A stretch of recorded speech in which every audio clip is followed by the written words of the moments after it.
Danny Segura for MMAJunkie.com here in our New York City studios. Today we have a very special guest that joins us. He's one of the scariest heavyweights in the UFC out there, and he has a big fight coming up in March. Let's welcome Jairzinho Rozenstruik, who will be taking on Francis Ngannou at UFC on ESPN 8. Jairzinho, how's it going? Good, man. You? Doing great. Thank you for joining us. First of all, tons to talk about. I talked to you a few months ago before your fight with Overeem, and we talked about how big 2019 could have been for you if you defeated Overeem. Obviously, all that came true. You had one of the best years. You won Breakout Fighter of the Year for MMAJunkie.com and many other media outlets. First of all, how does it feel looking back? Have you had time to look back and reflect on your year and the accomplishments you got in 2019? Yeah, it was an amazing year, successful for us, and we're happy about it. We look back with we have to do some work. Still have to do some work, but we ain't there till you're there, right? So we're still working on what we have to. It was great. Yeah. Did you think it was?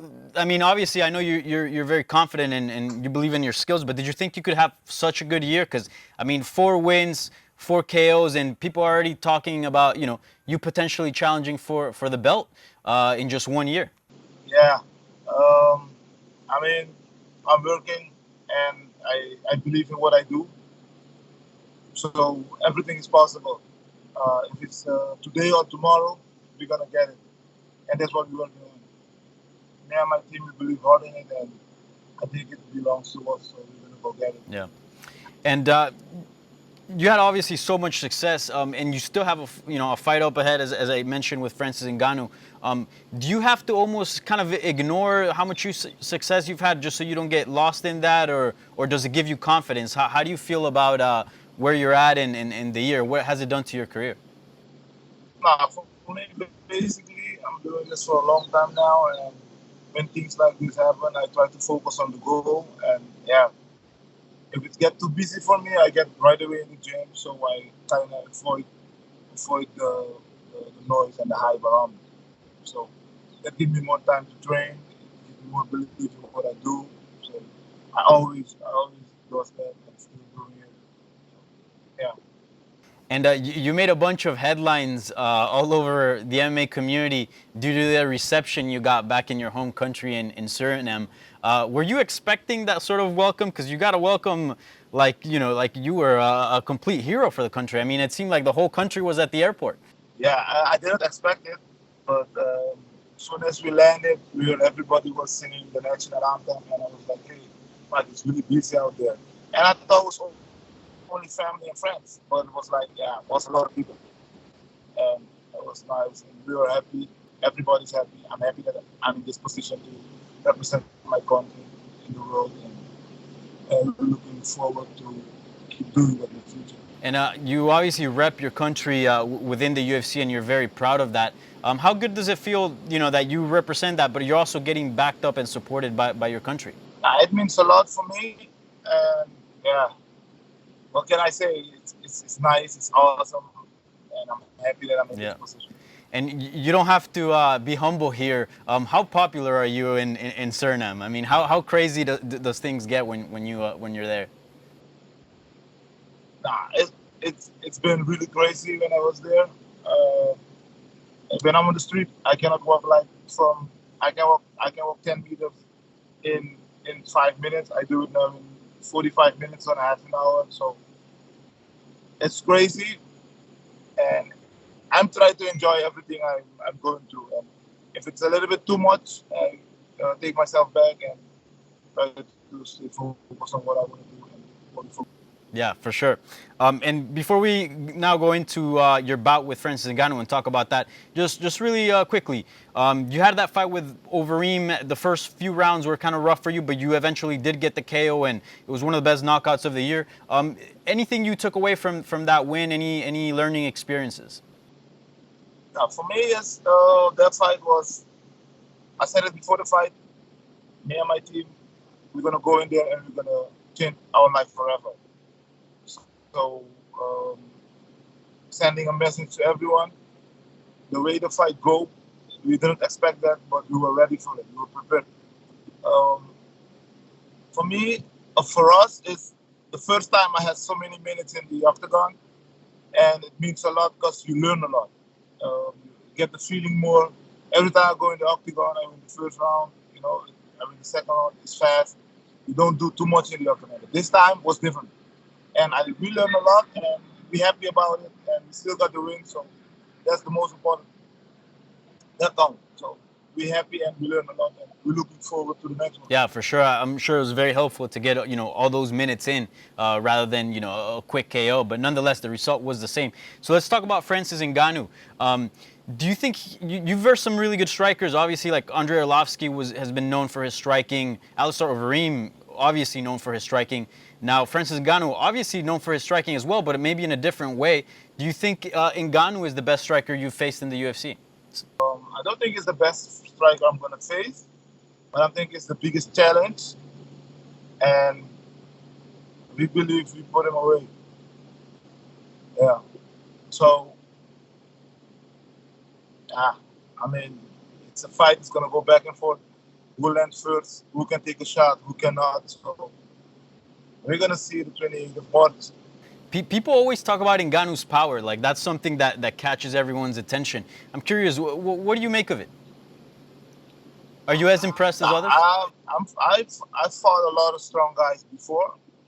Big, scary guy used to knock them out. So this won't be any different. The only thing I know is, or what we know is, we're working on the job and we're going to get the job done. That's where we're going in for. So, yeah. He's doing his thing under the mind. What I know, the 28th of March, I'm gonna blow the top of the arena away. This fight, I'm gonna make it the best fight of 2020. Yeah, it seems. Yeah. I mean, obviously the power is something you have to respect, but it seems like people, when they talk about him, is like, oh my God, his power. Are you almost unfazed? Like, do you see what other people see in him as far as power? Are you concerned about his power at all, or no? Nah, I'm not concerned on anything. If not, I don't go any challenge. So then I take more time. But I think I'm ready for this, and I'm looking for another record. I beat this guy. We won the title shot. We get the title in 6-5, and that's what we're looking for. I want to ask you about that in a second, but before we move on a technical aspect, I think most people would agree that the most devastating strikers in the UFC heavyweight division, it's either you or Francis Ngannou. Do you see this matchup that way? Like, it will kind of define who's the most dangerous striker in the division? That's for sure. I think I'm a better striker than him, so I'm going to show that the 28th of March. And you mentioned there that you want to beat Ngannou, obviously, and then get a title shot. Do you see it that way? Like, this is a title eliminator bout? Yeah. Because basically, what I heard people saying, Ngannou's supposed to get a title shot. I think he's taking a risky spot for that. So I'm gonna beat him, take his spot, and I'm gonna go for the title. The title picture right now is a little murky because Stipe Miocic is injured, and he's also talked about maybe having some interest in boxing. Daniel Cormier is also waiting for a trilogy fight. Would you be okay if you get past Ngannou to sort of sit back and watch that play out, or would you be willing to take another fight if it comes down to the title being defended taking a while? Now, for me, it's I beat this guy. I'm always on a fight, so this fight's coming up. We're gonna beat that too and go for what's in front of us. And yeah, and then we go for the title. Cannot wait till I don't know who get it done. Yeah, for sure. Do you think there's a chance you could maybe even pass Daniel Cormier as far as like skip him for the next shot if you make a big statement on March? That's another big challenge. And as soon as I beat this guy, we're looking for more challenge. And yeah, I want to be the best. So if you want to be the best, you got to beat the best. And if the best is Daniel Cormier with the belt, then we got to beat him. If the best is Stipe with the belt, then we got to press Stipe to get the belt. So we're working on it. We're working to going to the top, and we have believed that we can do it. And I will feel great about it. Me and my team feel really great about it. And we're ready to go forward. Yeah, for sure. And lastly, I want to ask you a couple questions before I let you go, because I know you have stuff to do ahead. I know you posted on Instagram fairly recent a photo of Kobe, and I know you were a huge basketball fan, and you played basketball. That's how you got your name, Biggie Boy. I'm curious, how did Kobe impact your career as an athlete? And I don't know if you have any words on his passing. Very unfortunate. It's difficult in work, but I'm gonna try. As a child, when I was playing basketball, and Lakers was my favorite team, with Kobe and Shaq. Back then, I used to watch them. And as soon as I heard the news, first I say it had to be a fake news. Then I grabbed my laptop, then I Googled it, and then I saw it was true. And then I saw it was true, and I was like, how? And later on the day, I saw a video, and then it's really heartbroken. I'm sending my prayer to the family, and I hope maybe. But anything you're gonna say is, it's sad, it's heartbroken. And I feel sorry what's happening, and I don't know. For sure, yeah. Rest in peace, Kobe Bryant. It's crazy. And last question. I know you're a big gamer. What are you playing on? What are you playing these days? PlayStation. I play in UFC. I play in FIFA, and I play in Call of Duty, Modern Warfare. No, I get my ass beat at Fortnite, so I'm kind of okay. I do my own thing because I'm not good at that. Maybe I need time to play that.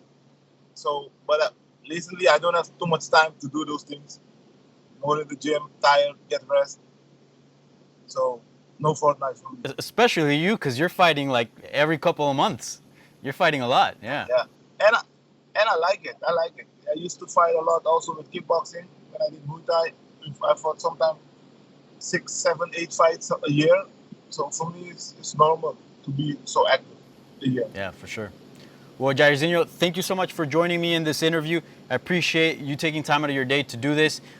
Just a reminder, Jairzinho Rozenstruik will be fighting Francis Ngannou in the main event of UFC on ESPN 8 in Columbus, Ohio on March 28. Very much looking forward to that. Thank you so much for joining me, and best of luck on March. Thank you. See you soon. Bye.